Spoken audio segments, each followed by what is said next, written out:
हमारी जो मांग है नीट यूजी को लेकर करके, तो हमारी मांग यही है कि नीट यूजी प्रश्न पत्र जो लिखे हुए हैं उसको रद्द कर करके पुनः उसको एग्ज़ाम लिया जाए और एनटीए के द्वारा जितने भी प्रतियोगिता परीक्षा विभिन्न जगहों विभिन्न मतलब दिशाओं में लिए जा रहे हैं, क्षेत्र में लिए जा रहे हैं, उसको तत्काल रोक लगाया जाए क्योंकि उन पे आरोप लगा हुआ है और आरोप जब तक सिद्ध नहीं हो जाए, जिस तरीके से कार्रवाई पूरी नहीं हो, तब तक उन पे नहीं देना चाहिए। अगर ये मांगे पूरी नहीं हुई तो हमारे आप देख रहे हैं कि किसान आंदोलन भी हमारे ही देश में हुआ है।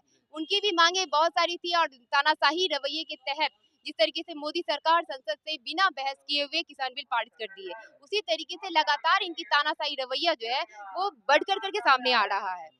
इसीलिए हम लोग अभी मांग करते हैं कि अगर हमारा जो नीट यूजी एग्जाम को रद्द नहीं किया जाता है, अगर जिस तरीके से इसे पुनः एग्जाम नहीं लिया जाता है और जो भी हम लोग का मांग उस पूरा नहीं किया जाएगा, तो हमें याद आता है कि किसान आंदोलन किस तरीके से हमारी जीत हुई थी। किसान आंदोलन में भी न्याय पसंद जितने भी किसान थे वो अपने आंदोलन को जंतर मंतर पे जा कर करके और आंदोलन को मजबूती दे कर करके जीत आके हुई थी। तो हमें उनसे प्रेरणा मिलती है उन सब, और उसके बाद हम लोग उसी कतार में खड़े होंगे और अपने आंदोलन को मजबूत करते हुए सड़कों पे उतरेंगे, विधानसभा का घेराव करेंगे आने वाले दिनों में होगा। एक अंतिम सवाल है। नीट स्कैम तो समझ में आ गया, उस पे धरना प्रदर्शन, नेट भी हुआ है, वो रद्द हुआ है, तो उसमें आप लोग क्यों नहीं कुछ बोल रहे? नीट यूजीसी का जो एग्ज़ाम 18 जून को हुआ है, मैं भी उसकी अभ्यर्थी रही हूँ और 19 जून को उसे रद्द कर दिया जाता है एनटीए के द्वारा। तो कहना ये है कि भ्रष्टाचार जो है वो एनटीए के ऊपर तो लगातार लग रहा है आरोप, जो भी भ्रष्टाचार का है। इससे पहले भी 42 एग्जाम्स पे के आरोपी रह चुके हैं कहते हैं प्रदीप जोशी, लेकिन लगातार तो भ्रष्टाचार के आरोप में तो वो सिद्ध आ ही रहे हैं, लेकिन फिर भी उन्हें हटाने के बजाय उन्हीं से कंडक्ट कराने के लिए शिक्षा मंत्री की अनुमति दी हुई है। उन्हें किसी भी तरीके से ठोस कार्रवाई जो होता है प्रदीप जोशी के ऊपर वो नहीं होते दिख रहा है। न्यायालय पे विश्वास है? न्यायालय पे विश्वास है, बिल्कुल विश्वास है, लेकिन अब तक जो है वो भी कह रहे हैं कि 1-2 जगह जो है प्रश्न पत्र लीक हुए हैं। मैं बोलना चाह रही हूँ कि मेडिकल जैसे क्षेत्र में अगर एक जगह भी अगर लीक हुआ है प्रश्न पत्र, तो आप देख लीजिए कि एक ही संस्थान के कई बच्चे जो हैं टॉप लिस्ट में हैं। आप समझिए कि 720 नंबर हैं मेडिकल के एंट्रेंस एग्जाम का, जो 720 टोटल मार्क्स है, उसमें 720, 719, 718 मतलब 700 से ऊपर ही नंबर है, नीचे नहीं है। ऐसे कैसे हो सकता है कि जो जो बच्चे मेडिकल के क्षेत्र में तैयारी कर रहे होंगे उनके सारे के सारे प्रश्न सही हो गए? तो ये सबसे पहले प्रमाण दिख रहा है कि आप किस तरीके से रिजल्ट बनाए हैं। तो जब इसकी मांग हुई कि आप दिखाइए कि किनका क्या नंबर है, इस तरीके से कैसे कभी रिजल्ट में कुछ और दिखा रहा है और बाद में ग्रेस मार्किंग के नाम पर आप 720 में इतने मार्क्स दे रहे हैं, तो इसका क्या प्रमाण है? तो वो एक ग्रेस को दिखाते हुए कि हम ऐसे ऐसे कर करके जो भी अपना एविडेंस दिए हैं उसके अनुसार साफ साफ लग रहा है कि चिन्हित बच्चा को ही उठाया गया है इसमें लेने के जिसने पैसा दिया उसी को जिसने पैसा दिया है। ऐसे में 20 करोड़ अभ्यर्थी का जो भविष्य है वो दांव पे है। जिनके पास अभी पैसा है उनके पास शिक्षा है, रोजगार है, और जिनके पास पैसा नहीं है वो शिक्षा क्षेत्र से बाहर है, रोजगार के क्षेत्र से बाहर। 20 लाख से अधिक छात्रों 20 करोड़ से भी अधिक अभ्यर्थी फॉर्म जब मेडिकल के क्षेत्र में भरते हैं, वो 67 की सीट में ही क्यों ना हो, लेकिन फॉर्म तो सब लोग डालते हैं ना।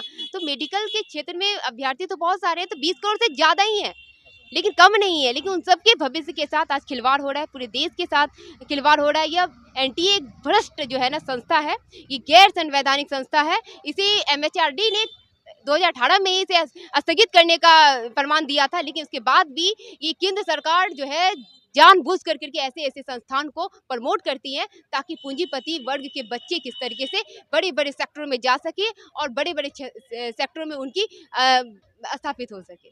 धन्यवाद। तो आपने सुना किस तरह से जो है छात्र जो है अनिश्चितकालीन धरना पर जो है बैठे हुए हैं और इनका साफ तौर पे मांग जो है कि जल्द से जल्द इनका रद्द कर दिया जाए। नाम क्या है? आदित्य राकेश। मांग क्या है? एनटीए का बर्खास्त की, अग्निवीर योजना को वापस लेना और ये आरक्षण जो है यूनिवर्सिटीज़ में उसको देने के लिए है। ये हमारी यही मांगे हैं। नीट को लेकर जो आप धरना प्रदर्शन कर रहे हैं कि फिर से पुनः पुनः जो है फिर से एग्जाम लिया जाए, नीट के साथ साथ नेट का भी प्रदर्शन क्यों नहीं हो रहा है? देखिए अभी जो ये मामला नीट वाला जो है नया नया आया। सर ये तो 18 जून को है। हाँ ये बताएंगे। जी, नाम क्या है? राकेश कुमार।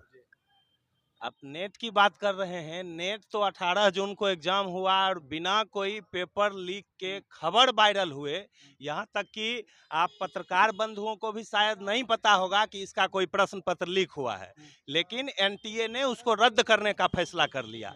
लेकिन नीट यूजी की बात हम करें तो पूरे देश को पता है कि इनका प्रश्न पत्र लीक हुआ है। इसके प्रश्न पत्र लीक के माध्यम से कई बड़े सरकारी अफसरों के, सरकार के जो प्रिय अफसर हैं उनके बाल बच्चों के, कई भाजपा से जुड़े विधायक, सांसद और मंत्रियों के बाल बच्चों के रिजल्ट बनाए गए हैं। इनको बचाने के लिए सरकार इसको रद्द करने से पीछे भाग रही है। पहले तो सरकार कह रही थी कि यहाँ पे कहीं पे कोई क्वेश्चन लीक ही नहीं हुआ, लेकिन अब सरकार भी मान रही है, उनके शिक्षा मंत्री मान रहे हैं कि कुछ जगहों पे क्वेश्चन लीक हुआ है। हम कह रहे हैं ये डिजिटल युग का जमाना है। अगर एक प्रश्न पत्र मेरे पास आ जाता है तो हम कई हजार लोगों को ग्रुप के माध्यम से 1 सेकेंड में उसको भेज सकते हैं। तो ये व्यापक रूप से धांधली हुई है, पूरे देश स्तर पे प्रश्न पत्र लीक हुआ है। हम सीधे रूप से इस बात के पक्षधर हैं कि नीट यूजी 2024 को रद्द करके पुनः परीक्षा ली जाए और पूरी बीमारी की जो जड़ नेशनल टेस्टिंग एजेंसी है, जो इन सारी परीक्षाओं को कंडक्ट करती है, इसके अलावे कई पात्रता और परीक्षाओं को, कई प्रवेश परीक्षाओं को कंडक्ट करती है, उस एनटीए को ही समाप्त कर दिया जाए, उसको भंग कर दिया जाए। एनटीए को इस देश में कोई जरूरत एनटीए की इस देश के अंदर नहीं है। आपको लगता है कि सुप्रीम कोर्ट तक ये मामला चला गया? आपको लगता है कि छात्र हित में, जिस तरह से आप लोग जो प्रदर्शन कर रहे हैं, आप लोग के हित में ही वो फैसले आएंगे? ये पूरे देश के कई लाख छात्रों के भविष्य का सवाल है और हम लोग अपनी मांगों के साथ डटे हुए हैं। इस सरकार से हमें कोई बहुत ज़्यादा उम्मीद नहीं है।